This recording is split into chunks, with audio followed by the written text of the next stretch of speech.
Hey everybody, welcome back.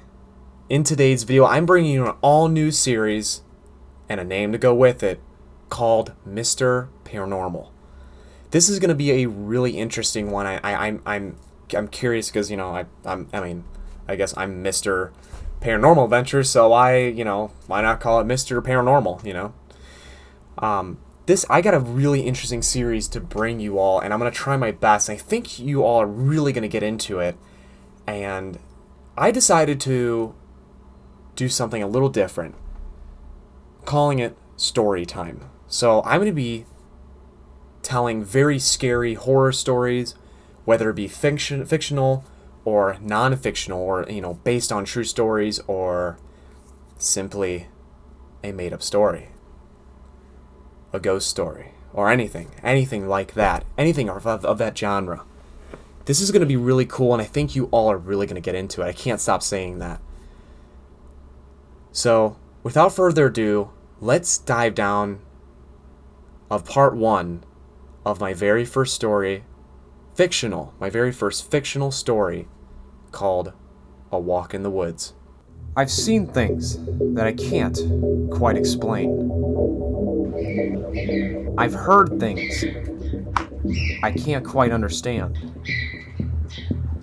I go on an adventure, searching for answers to these bizarre happenings. I capture it all on camera to show the world my evidence.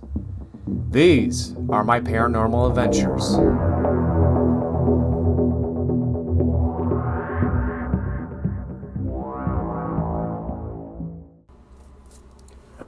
The bedroom door of a 53-year-old Natalie Carlin burst open when her joyful daughter, Mackenzie, singing and laughing, "It's time, Mom! It's time, Mom! Let's go! I'm so excited!" Natalie was a single mom who lost her husband to a fatal car wreck one night, coming home from work. Natalie has been doing her best to work and take care of Mackenzie and give her the life she has always wanted. Natalie was planning on taking Mackenzie on a vacation trip to Wallowa-Whitman National Forest in Oregon. Natalie wanted to just kind of take her mind off of how stressful her work was and kind of just decompress her mind in the woods. Just go out camping, be in nature, just to enjoy it. Natalie said to Mackenzie, "All right, honey, be sure to pack your bags full of your things you want to bring. Just be sure to pack the first aid kit, your toothbrush, and other toiletries, all right?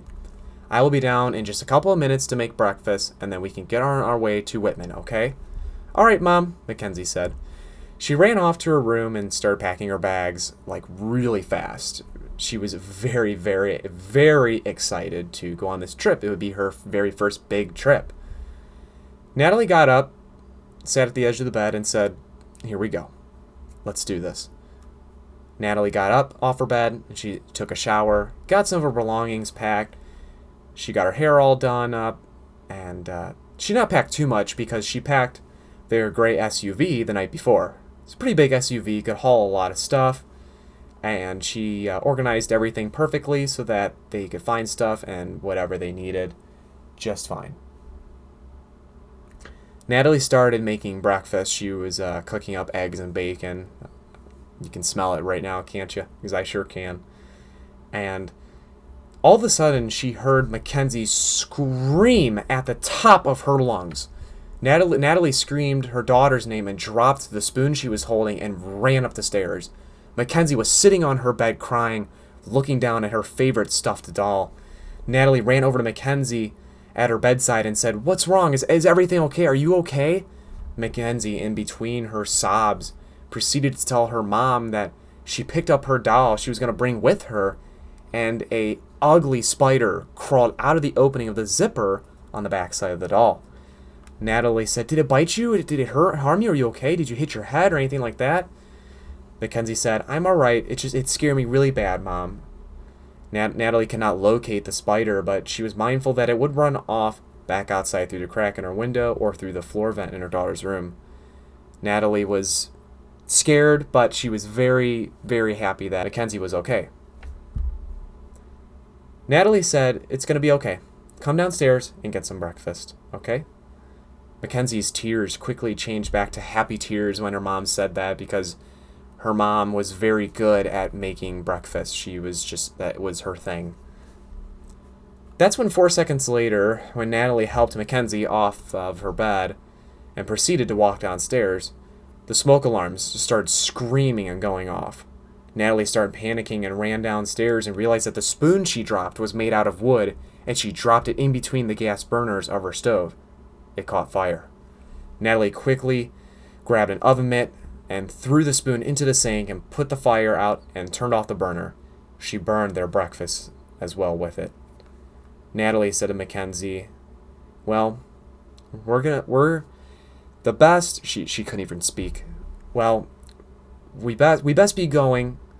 We're not gonna let this ruin our vacation. We'll get something on the way there. Is that okay? We'll eat some snacks on the way. It'll be great."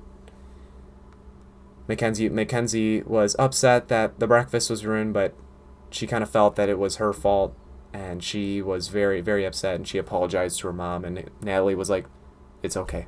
It'll be all right." Natalie packed up the rest of her things, and so did Mackenzie, and they both climbed into their SUV, and they took off from their home in Henderson, Nevada, and started on their journey to Wallowa Whitman National Forest in Oregon. On their way there, they were about a couple hours into driving. They were eating snacks, singing along the way, just trying to enjoy themselves as much as they possibly could. They arrived to a small diner in between home and the park. They weren't halfway between, but they were getting very close. It took a couple of hours, more than they expected. They were hoping to get breakfast. They were hoping the diner actually served breakfast, and they actually did. They actually still served breakfast. They were excited about that. Natalie knew that Mackenzie was not old enough to handle, or she thought. Now that's something that she would always confuse herself. She's like, "I got to think for a second. Mackenzie is 13 years old. She will be okay." Natalie knew that she was old enough to handle herself in a diner full of truckers and potentially dangerous people. Mackenzie knew not to talk to strangers or anything like that. Natalie always kept her daughter by her side at all times, though. Anyway, they sat down at the table, and a waitress came over, and they both ordered. After they had finished eating breakfast, it was a rather small breakfast, of course, because they ate snacks on the way there. So Mackenzie had to use the restroom, so Natalie took Mackenzie over to the restroom, and Natalie waited outside the door. And that's when all of a sudden a tall man that was sitting at the bar, he started walking over. He came over with a red and black plaid shirt on. He had a black beard and sunglasses on his head and a cowboy hat. And he walked over to Natalie and asked, "Is everything all right?" Natalie hesitated at first because she didn't really know what to say. She didn't think that her standing by the bathroom door, she was perfectly fine. So she didn't really understand why this man thought that there was something wrong. But she was like, no, everything's okay. Everything is all right. I'm just waiting on my daughter to finish up in the restroom." The man said, "Oh, okay," and just stared at Natalie.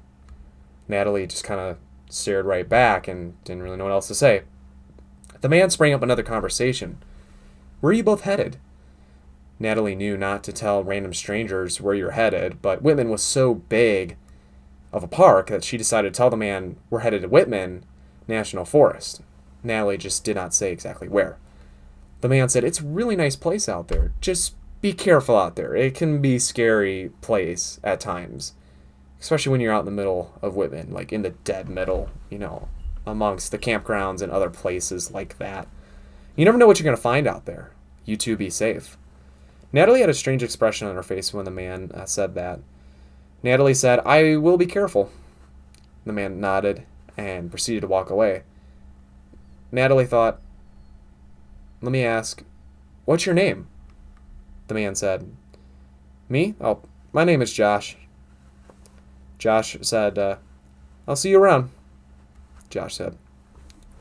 Mackenzie came out of the bathroom, and Natalie walked with her daughter out of the diner and got into their gray SUV. Mackenzie got all buckled up, and Natalie shifted into drive. When she happened to see out of the corner of her eye a man getting into a big black Ram truck with tinted windows on it. She didn't understand how far could you really tint your windows? You can't even see inside. That man was Josh. He climbed into the pickup and drove out of there in the same direction they were headed in. Natalie waited 5 minutes and then drove off in the same direction. Natalie had a strange feeling about Josh. She sensed something did not seem right. She shook it off and continued to sing songs in the car with her daughter, look at the beautiful sights to see, and enjoy their mother and daughter time together.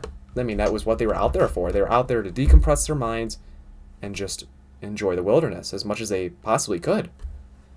About an hour into driving, it was about 8 p.m. at night. It was twilight. Headlights were on. They were cruising at a reasonable 35 miles an hour, literally through the forest. They were getting closer and closer to Whitman. Natalie noticed that her daughter fell fast asleep, so Natalie turned off the music that she was playing for her daughter, and Natalie turned on her favorite podcast, Mr. Paranormal, and kept on driving.